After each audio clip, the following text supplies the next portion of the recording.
आदरणीय दर्शक एवं श्रोता मित्रहरू नमस्कार। श्री स्वस्तानी व्रत कथाको 7औं अध्याय लिएर तपाईहरू सामु म पस्तता गोविन्द भण्डारी उपस्थित भइसकेको छु। कथा वाचनमा हुनुहुन्छ पण्डित श्री शिशिर भट्टराई। तपाईले हाम्रो यस भिडियो कुन ठाउँबाट हेर्दै सुन्दै हुनुहुन्छ, आज पहिलो पटक हेर्दै सुन्दै हुनुहुन्छ अथवा नियमित रूपमा श्री स्वस्तानी व्रत कथा सुन्दै हेर्दै आउनु भइरहेको छ, तल कमेन्ट बक्समा लेखिदिनु होला।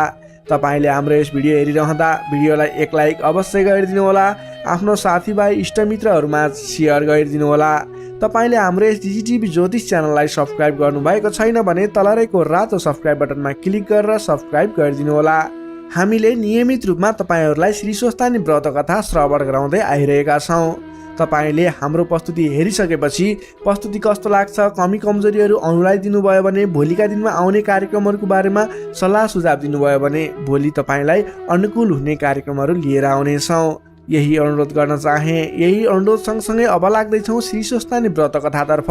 श्री स्वस्तानी व्रत कथा वाचक हुनुहुन्छ पण्डित श्री शिशिर भट्टराई। कथा प्रारम्भ गर्नुभन्दा पहिला हातमा फुलपाती लिएर मङ्गलाचरण सुरु गरौँ। ओम यं ब्रह्मा वरुणेन्द्र रुद्र मरुतः स्तुनुवन्ति दिव्यैस्तवैर् वेदैः साङ्गपदक्रमोपनिषदैर्गायन्ति यं सामगा ध्यानावस्थित तद्गतेन मनसा पश्यन्ति यं योगिनो यस्यान्तं न विदुषुरासुरगणा देवाय तस्मै नमः। श्रीमच्चन्दनचर्चितोज्ज्वलवपो शुक्लाम्बरा मल्लिका मालालङ्कृतकुण्डला प्रविलसन्मुक्तावलीशोभिता सर्वज्ञाननिदानपुस्तकधरा रुद्राक्षबालाकरा वाग्देवी वदनाम्बुजे वसतु मे त्रैलोक्यमाता चिरम्। मूकं करोति वाचालं पङ्गुं लङ्घयते गिरिं यत्कृपातमहं वन्दे परमानन्दमाधवम्। नमो भगवते तस्मै व्यासाय मिततेजसे यस्य प्रसादात् वक्ष्यामि नारायणकथामिमाम्। नारायणं नमस्कृत्य नरं चैव नरोत्तमं देवीं सरस्वतीं व्यासं ततो जयमुदीरयेत्। अथ सप्तमोऽध्यायः। कुमारजी आज्ञा गर्नुहुन्छ हे अगस्त्य मुनि। सतीदेवीले त्यसरी प्राण त्यागेको देखेर देवता, यक्ष, गन्धर्व, किन्नर, नागदैत्य र ऋषिमुनि सबैले अहो साह्रै अनर्थ भयो। उसै बेला अकस्मात आँधी चलेर धुलो उडी सारा आकाश ढाक्यो र विपरीत हावा चल्न लाग्यो। बिना बादलकै मेघ गर्जन लाग्यो। यज्ञमा उपस्थित सबै देवता, यक्ष, गन्धर्व, किन्नर, दैत्य, नागहरू धुलो उडेर आँखामा परि हेर्न असमर्थ भए। वायुको वेगमा अडिन नसकी भूमिमा घोप्टिए। वायुको त्यो उग्र वेगले कतिलाई उडाएर लग्यो, कति भूमिमा पछारिए, कति रुन कराउन लागे। त्यस हुरीमा परेर कतिको हात भाँचियो, कतिको खुट्टा मर्कियो, कतिले भूमिमा टाउको टेक्न पुगे, कतिका मुख भूमिमा घोप्टिएर माटो खान लागे। उठ्न असमर्थ भएका जति रुन कराउन लागे, कति रक्षा गर भन्दै बाबा बचाओ भन्न लागे। यस्ता प्रकारले यज्ञमा उत्पात भएको केही बेरपछि हुरीको वेग कम भयो र दक्ष प्रजापतिले चिन्ता गरी सबै छोरी ज्वाइँलाई डराउनु पर्दैन भनी सान्त्वना दिइसकेपछि चित्त व्याकुल गरी अब कसो गरौँ भन्दै गुरु बृहस्पति कहाँ गएर बिन्ती गरे। हे गुरु, अनर्थ भयो, अब कसो गर्ने, असम्भव कुरा प्रत्यक्ष भयो भन्दै भयभीत स्वरमा कराउन लागे। त्यसै बेला नारदजीले सतीदेवीले अग्निकुण्डमा हाम फाली प्राण त्याग गरेको देखि हावा भन्दा पनि बेगले शीघ्र कैलाश पुगी महादेवका चरणमा दण्डवत गरी उभिरहे। अनि हे नारद, तिमी के भन्न आएका, भन, किन मौन भई उभिएका छौ? यस्तो शङ्करजीको आज्ञा सुनि हात जोडेर नम्र स्वरमा बिन्ती गरे। हे ईश्वर, हजुरकी प्राण प्रिया सतीदेवीले दक्ष प्रजापतिको यज्ञाग्निमा हाम फालेर प्राण त्याग्नुभयो। किनभने हे जगदीश्वर, हे करुणानिधे, पापिष्ट दक्षले हजुरलाई अनेक क्षुद्र वचनले हेला गरी निन्दा गरेको त्यो महादेव कहाँको देवता हो? त्यो त बौलाह पो हो। त्यसलाई नडाकेर मेरो के हुन सक्दछ? मेरा 33 कोटी छोरी ज्वाइँ र ब्रह्मा विष्णु आदि छँदैछन्। कस्तै भए पनि म त्यसलाई ढाक्ने होइन। इत्यादि अनेक क्षुद्र वचन बोलेको सुन्दा सहन नसकी क्रोधयुक्त भएर भूमिमा लात्ताले हानी यज्ञको परिक्रमा गरी कसैको पनि मूर्खतर्फ नहेरी केवल हजुरको नाम शिव शिव भन्दै यज्ञाग्निमा हाम फाली प्राण त्यागिन्। हे प्रभु, हजुरको डरले अग्निले देह दग्न गर्न सकेका छैनन्। केवल प्राण छाडेर यज्ञ कुण्डमा शयन गरे झैं सुतिरहनु भएको छ। हे ईश्वर, यही कुरा बिन्ती चढाउन आएको हुँ।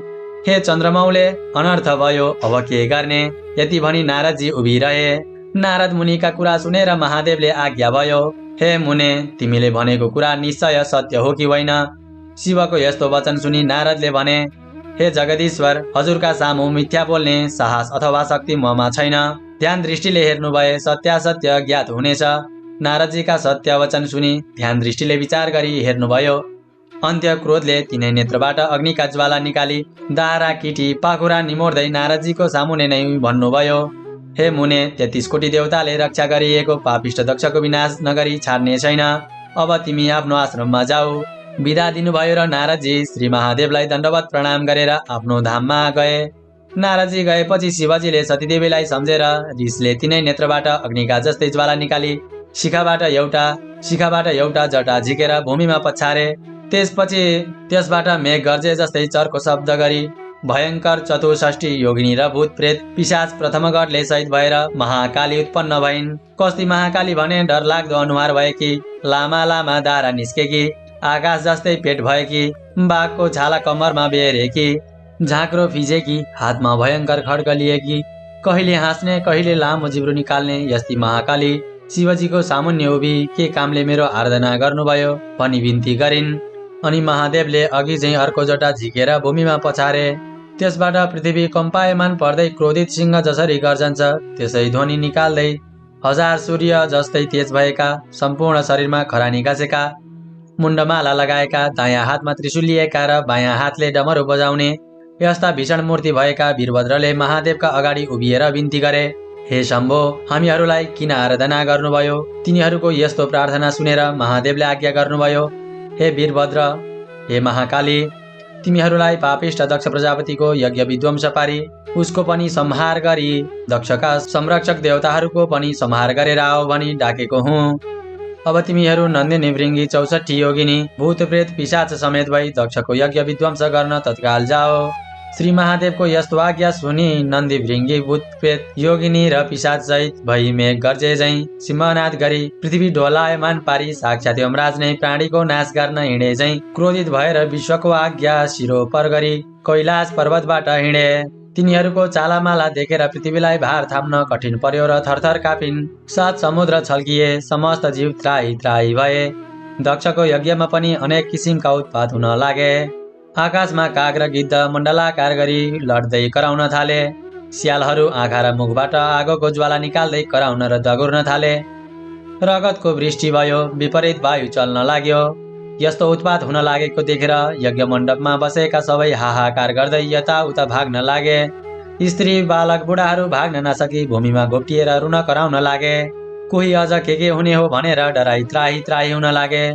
ठीक उसै बेला शिवको आज्ञा पाएर उन्मत्त भएका वीरभद्र र महाकाली नन्दी भृङ्गी आदि शिवका गण मेघ गर्जे जस्तै गर्जदै हात्तीका बथानमा सिंह पसे झैं दक्षका यज्ञमा पुगेर दक्षद्वारा डाकिएका देवता यक्ष गन्धर्व किन्नर नाग दैत्यगण सहित परस्पर जुधे।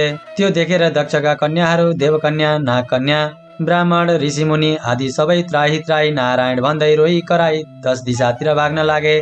कोही भाग्न नसकेर लडे, कसैको हात खुट्टा भाँचियो, कोही टाउको भरले पल्टेर माटो खान लागे, कति मूर्छा परि असहाय जस्तै भूमिमा लडिरहे। तर विष्णु प्रवृत्ति देवता यक्ष गन्धर्व किन्नर आदि सबैले प्रजापतिको रक्षा गर्न शस्त्र अस्त्र लिएर वीरभद्र र महाकाली माथि प्रहार गर्न लागे। यसरी परस्परमा घमासान संग्राम भयो। इन्द्रादि देवताहरूले कुन कुन शस्त्र प्रहार गरे भने इन्द्रास्त्र, अग्निअस्त्र, दिव्यास्त्र, वरुणास्त्र, पाशुपतास्त्र, ब्रह्मास्त्र, तोमर, गदा, खड्ग र मुसल नागपाश आदिले वीरभद्र र महाकाली तथा 64 योगिनी भूत प्रेत प्रथम गण र विषम ज्वर माथि प्रहार गरे। यस्ता तरहले आफूमाथि शस्त्रास्त्र प्रहार गरेको देखेर वीरभद्रका गणहरूले पनि कठोर स्वरले गर्जेर दक्षका सैन्यभित्र पसी जति भेटे उतिको टाउको समाती, निमोठी, हात खुट्टा भाँची, मुड्कीले हानी रगत छदाई देवताहरूको संहार गरे। उता महाकालीले पनि प्रत्यक्ष काल जस्तै खड्गली वर्षाकालको प्रचण्ड मेघ गर्जे झैं गर्जी सिंहनाद गर्दै मृगका फौजमा सिंह पसे झैं र सुकेका परालमा आगो लागे जस्तै गरी दक्षका सेनाको संहार गरिन्। वीरभद्र समेत नन्दी भृङ्गी 64 योगिनी भूत प्रेत पिशाच प्रथमगण समेतले शत्रुतिरका कसैको शिर, कसैको हात, कसैको खुट्टा काटिदिए। कसैलाई निमोठी रगत पिएर नाच्न लागे, कोही हाँस्न थाले, कसैको मासु लुछेर खाए, कसैको कोखमा प्वाल पारेर रगत पिउन लागे, कोही देवता भागे। यसरी दक्षका कोटी कोटी सेना र कोटी कोटी देवताको संहार गरे। त्यसरी संहार गरेको देखेर दक्षका सेना र देवताले वीरभद्र र महाकाली माथि आफ्ना शस्त्रास्त्र प्रहार गरे। तर ती सम्पूर्ण शस्त्रास्त्र महाकालीको शरीरमा छुनासाथ आफै भस्म भएर जान्थे। फेरि शिवगण र महाकालीका दक्षका सैन्य र देवगण यज्ञमा आएका धेरै वीरहरू मारिए। विषम ज्वरले पनि सबैका शरीरमा प्रवेश गरी अचेत पारिदिए। अनि वैकुण्ठका स्वामी श्री विष्णुले सम्पूर्ण देवता यक्ष गन्धर्व किन्नर दैत्य नाग सहित दक्षका सबै सेना अचेत भएका देखेर आफ्नो देहबाट शीत ज्वर उत्पन्न गरेर सबैलाई सचेत गराए। फेरि अनेक शस्त्र अस्त्र लिएर बत्तीमा पुतली गए झैं वीरभद्र र महाकाली माथि जाइ लागे। वीरभद्रले पनि त्रिशूलले सिंहनाद गर्दै सुकेको खरमा आगो लगाए झैं एक क्षणमै दक्षका अनेक सेनाहरू काटी मारिदिए। तिनमा कसैको शिर छैन, कसैको हात छैन, कसैको खुट्टा छैनन्। यस्तो स्थिति देखेर कोही रक्षा गर भन्दै भाग्न पनि नसकी भूमिमा लडिरहे। यसरी सबै देवताहरूको संहार गरी अन्य दैत्य दानवलाई समाति अग्निकुण्डमा होम्न लागे। वीरभद्रले त्यसरी दक्षका सेना देवता यक्ष दानव गन्धर्व किन्नरहरूको नाश पारी यज्ञ समेत ध्वस्त पारिदिएको हेर्न नसके श्री विष्णुले राता राता आँखा पारी नागले झैं निश्वास फेर्दै प्रलयको अग्नि जस्तै भई बायाँ हातले पञ्चाग्निय शङ्ख बजाई दाहिने हातले कमोदकी उठाई संहार कालका रुद्र जाइ लागे जस्तै वीरभद्रका सेना माथि जाइ लागे। त्यो देखेर देवता यक्ष गन्धर्व किन्नर नाग आदि सबै दक्ष प्रजापतिका सेनाले धन्य धन्य विष्णु तिम्रो जय कल्याण होस् भन्दै आफ्ना आफ्ना शस्त्रास्त्र लिई विष्णुको सहायतामा लागेर कठोर युद्ध गरे। त्यस्तो देखेर महाकाली रिसले आगोको ज्वाला झैं डरलाग्दो तेज प्रकट गरी खड्ग लिई जाइ लागिन्। त्यो देखि भूत प्रेत पिशाच प्रथम गण डाकिनी साकिनी र चतुष्षष्ठी योगिनी सबै युद्ध गर्न लागे। जस्तै ठुलो हावा चल्नाले मेघ टुक्रा टुक्रा हुन्छ त्यस्तै दक्षका सेना देवता दैत्य गन्धर्व किन्नर नाग आदि 10 दिशामा भागे। तब विष्णुले निर्धक्कसित वीरभद्रको छातीमा कौमोदकी गदा प्रहार गरे। त्यो गदा वीरभद्रको छातीमा वज्र नगयो अनि ती मूर्छा परी भूमिमा ढाले। फेरि विष्णुले नन्दी भृङ्गी 64 योगिनी भूत प्रेत पिशाच प्रथम गणका उपर शङ्खको चर्को शब्दका साथ शस्त्रास्त्र प्रहार गरे। त्यसरी विष्णुको प्रहारले कति लडी भूमिमा पल्टे, कति मूर्छा परे, कति भागे। त्यो देखेर दक्ष प्रजापतिका सेना धन्य धन्य विष्णु भनी स्तुति गरी पुष्पवृष्टि गरे। तब विष्णुले पञ्चजन्य शङ्ख बजाए।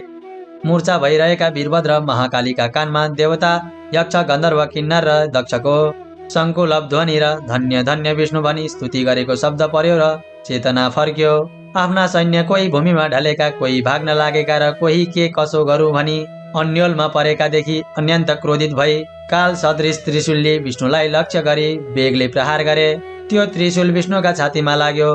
त्यसको कष्ट सहन नसकी नवद्वारबाट रगतको धारा बगाई विष्णु मूर्छा परि ढले। उनी मूर्छित भएपछि वीरभद्रले प्रलयकालको मेघ गर्जे झैं गरी दक्षका सेनामाथि जाइ लागे। आफ्ना गण समेत मिलेर कोटी कोटी देवताहरूको संहार गरे। वीरभद्र गर्जेको शब्द उनका गणहरू नन्दी भृङ्गी प्रथम गण समेतका कानमा पर्यो र बिउजी उभिएर हेर्दा रणभूमिमा विष्णु मूर्छा परेका र वीरभद्रले दक्ष सैन्य र देवताहरूको संहार गरेको देखेर धन्य धन्य वीरभद्र भनी आफ्ना आफ्ना शस्त्र अस्त्र लिएर दक्षका सैन्यमाथि जाइ लागे। त्यसरी अत्यन्त भयङ्कर युद्ध भयो।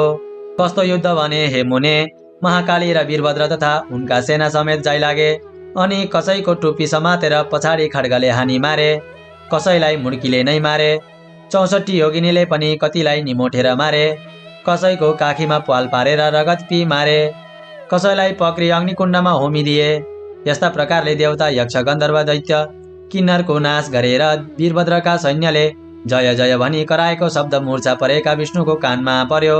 मूर्छाबाट उठेर हेर्दा वीरभद्र र महाकालीले यज्ञ विध्वंस पारी देवताहरू र दक्षका सैन्य समेत नाश गरेको देखि अत्यन्त क्रोधित भई राता राता आँखा पारेर हे पापिष्ट, आज तेरो नाश गरेर दक्षको यज्ञ पूर्ण पारी सबै देवता यक्ष गन्धर्व नाश आदि सबैलाई सन्तोष दिनेछु। आज एकादश रुद्र तेरो सहायक भएर आए पनि रक्षा गर्न सक्दैनन्। सम्पूर्ण दुष्टको संहार गर्ने यो चक्र देखिस् भनी सुदर्शन चक्र देखाए। विष्णुले भनेको त्यस्तो क्षुद्र वचन सुनेर वीरभद्र रिसले चुर भई भन्दछन्, हे पापिष्ट विष्णु, सम्पूर्ण दुष्टको नाश गर्ने चक्र भनेर देखाइस्। तेरो पराक्रम माफिक त्यो चक्र मेरो उपर प्रहार गरेर देखा। मुखले भनेर मात्र केही हुन सक्दैन। यस्तो वीरभद्रको वचन सुनि विष्णु रिसाई वीरभद्रलाई ताकेर सुदर्शन चक्र प्रहार गरे।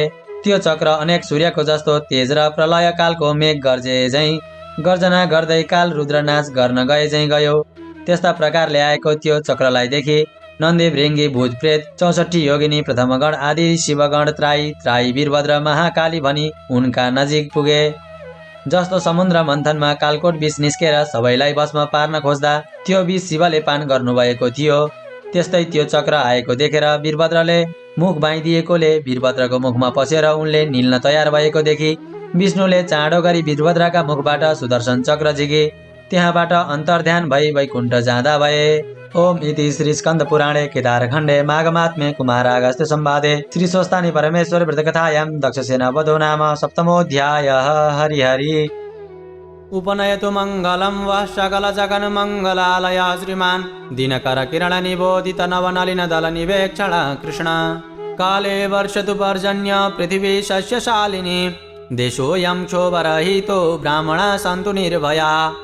अपुत्रा पुत्रिणः सन्तु पुत्रिणः सन्तु पौत्रिणः निर्धना साधना सन्तु जीवन्तु शारदां शतम्। तत्रैव गङ्गा यमुना च तत्र गोदावरी सिन्धु सरस्वती च तीर्थानि सर्वाणि वसन्ति तत्र यत्राच्युतोदार कथा प्रसङ्गः। या कुन्देन्दु तुषारहार धवला या शुभ्रवस्त्रावृता या वीणा वरदण्ड मण्डितकरा या श्वेतपद्मासना या ब्रह्माच्युत शङ्कर प्रभृतिभिर्देवैः सदा वन्दिता सा मां पातु सरस्वती भगवती निशेषजाढ्यापहा। कायेन वाचा मनसेन्द्रियैर्वा बुद्ध्यात्मना वा प्रकृतिस्वभावात् करोमि यद्यत् सकलं परस्मै नारायणायेति समर्पयेतत्। श्री स्वस्तानि देव्यार्पणमस्तु। आदरणीय दर्शक एवं श्रोता मित्रहरू, तपाईँहरू सुन्दै हुनुहुन्थ्यो श्री स्वस्तानी व्रत कथा। तपाईँलाई हाम्रो प्रस्तुति कस्तो लाग्यो? तपाईँ हामीलाई कुन ठाउँबाट हेर्दै सुन्दै हुनुहुन्छ? आज तपाईँले पहिलोपटक हेर्नुभएको छ अथवा नियमित रूपमा हाम्रो प्रस्तुतिहरू नछुटाइकन हेर्नुहुन्छ? त्यसको बारेमा तल कमेन्ट बक्समा लेखिदिनु होला। भोलिका दिनमा हाम्रो यस च्यानलबाट कस्ता खालका प्रस्तुतिहरू ल्याइदिए हुन्थ्यो जस्तो लाग्छ, त्यसको बारेमा समेत सल्लाह सुझाव प्रतिक्रियाको अपेक्षा राखेका छौँ। तपाईँले हाम्रो यस भिडियोलाई धेरैभन्दा धेरै व्यक्तिहरू सामु पुर्याउनको लागि सेयर गरिदिनु होला। हाम्रो यस च्यानललाई सब्सक्राइब गर्नुभएको छैन, कृपया सब्सक्राइब गरिदिनु होला। तपाईँले यस भिडियो हेरिरहँदा भिडियोलाई लाइक गर्नुभएको छैन, कृपया लाइक गरिदिनु होला भने भोलिका दिनमा हाम्रो यस च्यानलबाट प्रस्तुत गर्ने कार्यक्रमहरूलाई नछुटाइकन हेर्नुहोला, यही अनुरोध गर्न चाहे। यही अनुरोध गर्दै आजको यस कार्यक्रमबाट म प्रस्तोता गोविन्द भण्डारी एवं वाचक शिशिर भट्टराई बिदा चाहन्छौँ। हस्त नमस्कार।